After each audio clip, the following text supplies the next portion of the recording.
Who's the timekeeper? All right. All right, good deal. So you're just going to give me five minutes? Yeah. Don't forget like I did. Yeah. Like I'm coaching the timekeeper? I know. I noticed. I understand the timekeeper very You're doing well. Ready with the camera?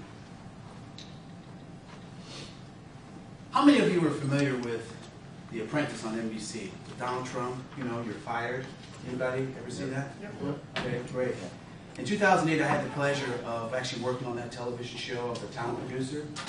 And when I found out I was going to work on the show, one of the first things I wanted to do was I wanted to take a picture sitting in Trump's chair, recreating that very famous scene at the end where he says, "You're fired."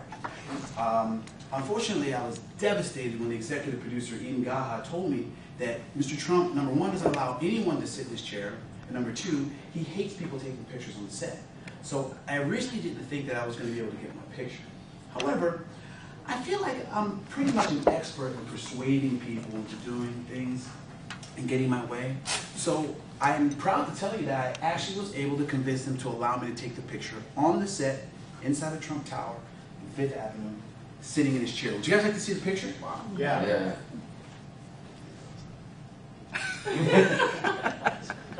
Unfortunately, it's a union set. The electricians, there wasn't a union electrician, so they couldn't turn on the lights.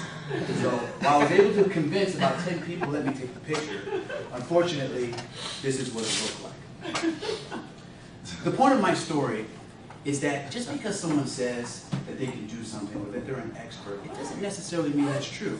You have to listen critically and then evaluate their evidence. And based on that, I think I may have fallen short, but I'll let you make that determination as to whether or not I'm an expert at persuading people.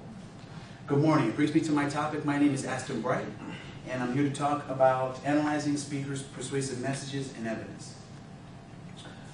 It's on Collins, page 50 to 55.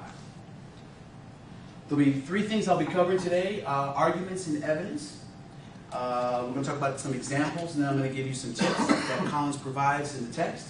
And I would like to let you know that I'm really going to be covering the main points. If you want more specific information, I recommend you refer to Collins, page 50 to 55. But please wait until after the presentation. What is an argument? Well, in order to provide a persuasive message to someone, what Collins says one of the most important things to understand is exactly what is an argument. So we're going to define some terms. An argument is an assertion or proposition supported by evidence and woven together by reasoning. So for example, here's an example of an argument. FAU Executive MBA program needs a new toaster in a cafeteria because the toaster is not working properly. Anyone who's ever used a toaster knows that it just really doesn't work that well. So if you look at the two components of the argument, the first part in red is the proposition or assertion, we're using interchangeably, and then the second part is the evidence. So it's similar to me saying, I'm an expert at convincing people. Okay, that was my assertion, but then my evidence was the picture.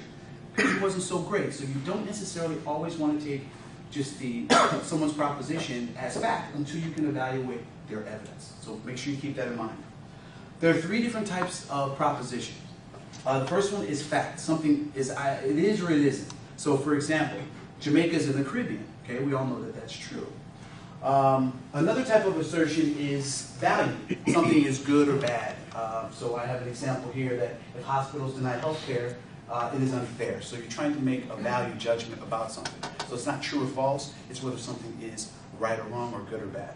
And then the third type is policy. It argues that some change should or shouldn't happen. So for example, FAU should buy a new toaster. Considering what we pay, you'd think that they would spring $100 to get us a toaster that works. Then there's three types of evidence. Okay? The first type of evidence is fact. This is probably the one that most people are familiar with because something is either true or false when something is a fact. And usually it's because it's visibly and easily observable. So here's an example. Aston Bright is black. This is a fact because I am indeed black. So I can't be right or wrong, it just is or it isn't. Okay? And the second type is an inference.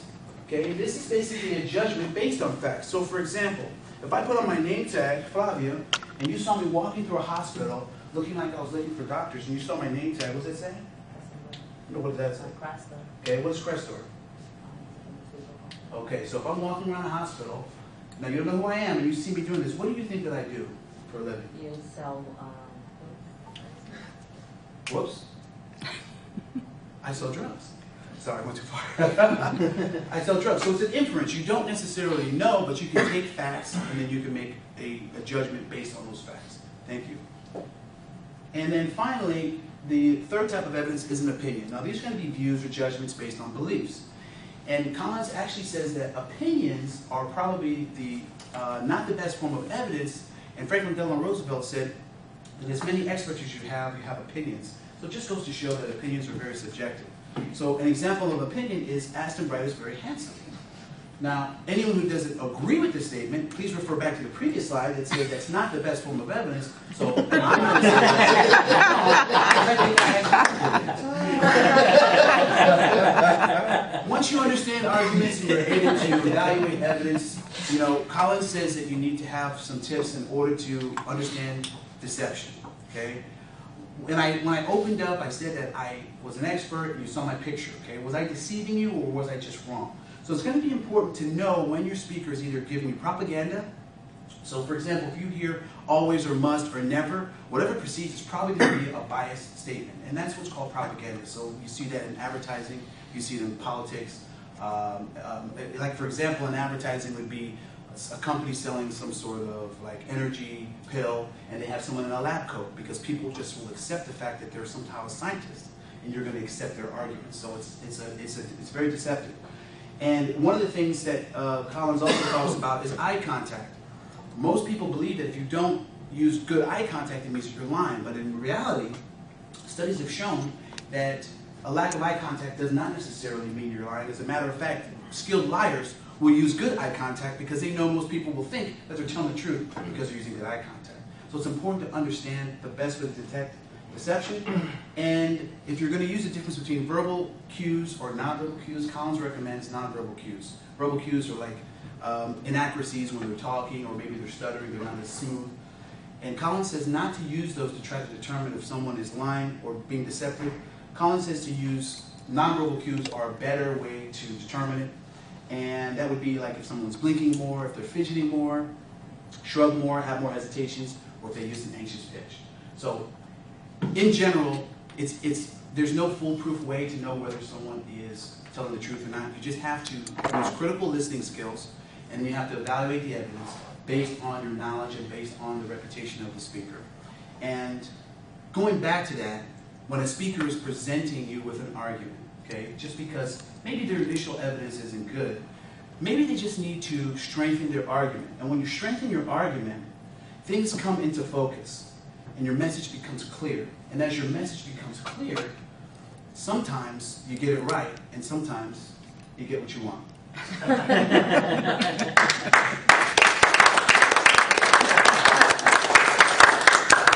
Are there any questions? That was great. I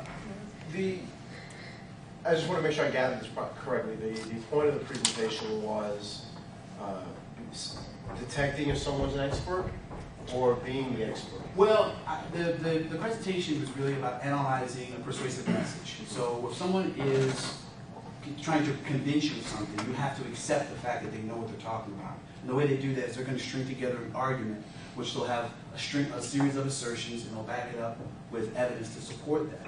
And what Collins says is that people are easily deceived simply because we really don't know what to look for. So there are a lot of different things that a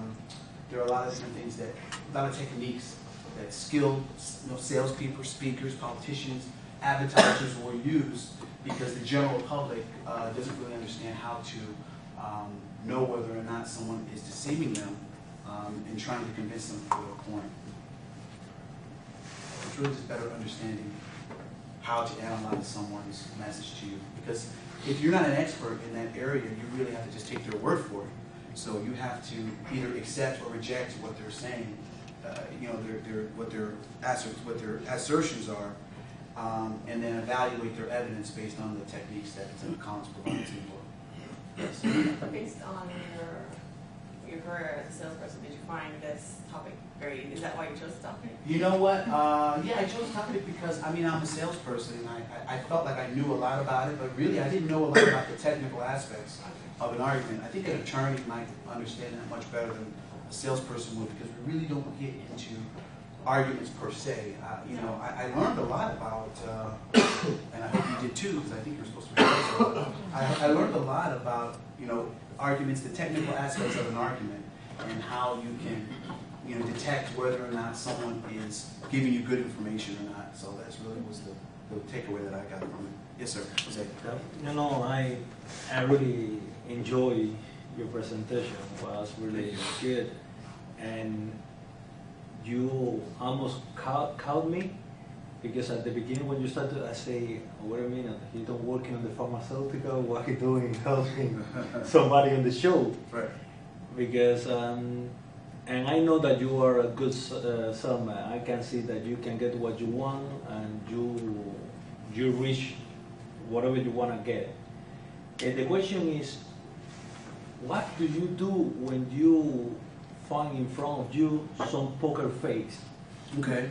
You understand me? The guy that you Yeah. You're not getting everything feedback. and he, like a dead speech. You're not getting feedback. You know what? Collins doesn't specifically talk about this, but you know what I would draw off just from the text is that you have to, whether you're getting a reaction or not, I think you have to stay on your message, because maybe that's just how the person is. Some people don't. Some people have a poker face and they just really don't give you a reaction until you're finished. So you just have to, you know, go in with a specific goal. You know, have your messaging very clear. Keep things very simple and understandable. Collins says that the more understandable something is, so the more you can kind of bring it down into layman's terms, less jargon, make it more, make it easier for someone to understand, the more believable you'll be.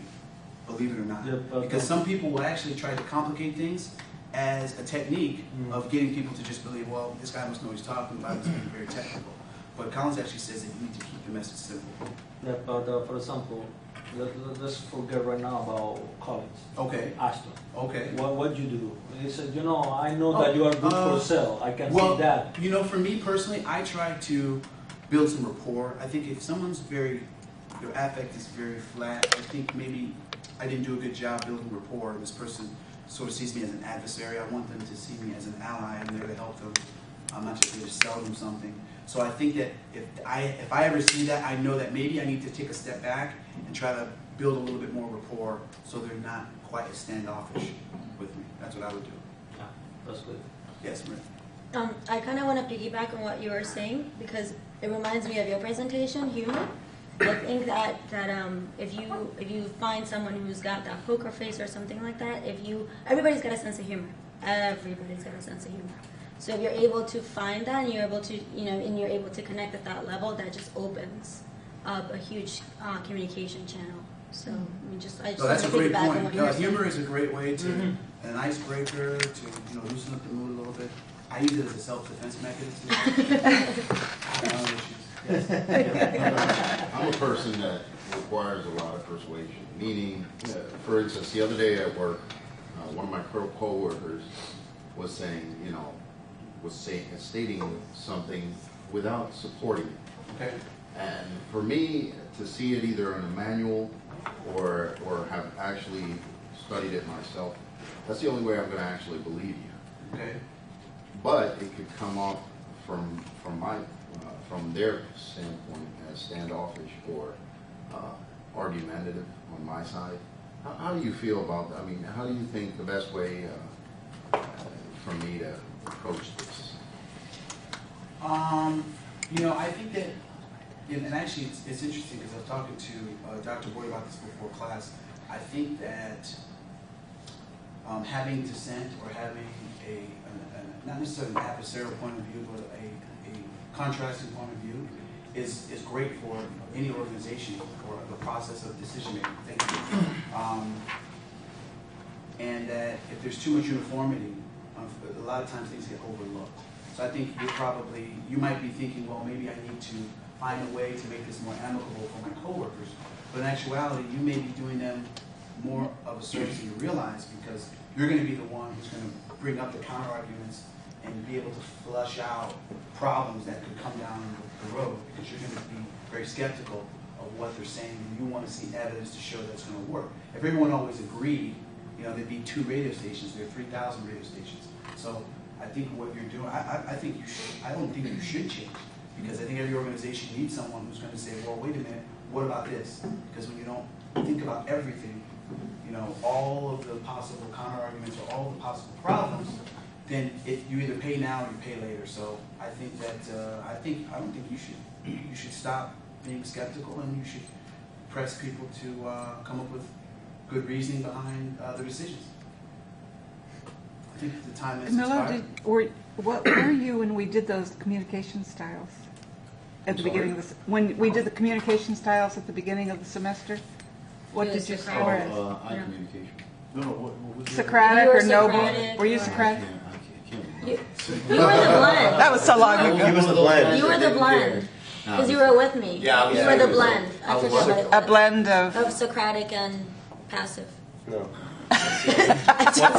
reflective. I I forgot was the name. Socratic. Socratic. No, but the because other we're one on was the same. There was The one other that was a one. mix The of thinker. Socratic. No. What are they? What are the Congress categories? Senate. There's only one guy. No. You were the Senate. No. It wasn't a We weren't a So- Senate. But you were part Socratic, I guess. Yes, I was. Yeah. He was part Because- Socratic something. How many people were part Socratic or all Socratic? I was also. All Socratic. Because that's what you just described as your communication style is very Socratic in wanting to investigate I wanna know and the facts. ask questions and know the facts and understand and enjoy the argument, not meaning it to put It's people also- on the spot. No, you're not It's meaning also to. for myself as well, for my own knowledge. No, it takes, Professor Boyd, it takes me 6 months to buy a TV because I'm evaluating everything. Right. The megahertz and all this one. And you were Socratic too? I'm a Socratic also. Oh, yeah. And I am too, and I know exactly what you mean, because sometimes people will think, including my husband, well, what's the matter? So I just want to know, and so sometimes people will think I'm just trying to Be argumentative. be argumentative, and that's not my point at all. I don't. Right. And so I've learned sometimes if I see a look on people's faces, I just immediately say, I just want to know. I'm not. But even then, I mean, even when Yeah. explaining myself like that, it's nothing about. It doesn't you. always work. It's, that's just the way I am. I need People to take see things the way too facts for personally. myself. Yeah. It's not, believe me, I could believe you, I believe you, but That I was want to know for certain that. Take it personal. Yeah, Right. people take Right. things way too personally. Yeah, Especially in that's business. what happens. In business, there's I no don't place take for anything taking personal. You can tell me, in come on, business. man. You smell today. I'm gonna go to the bathroom and try to do something about it. It's like the Godfather. That's a great It's like segue the to Godfather. It's never personal. It's just business. It's a great Yeah, line. yeah, exactly. It's never personal. Yeah. So that was my recommendation. All right. Thank you. Thank you.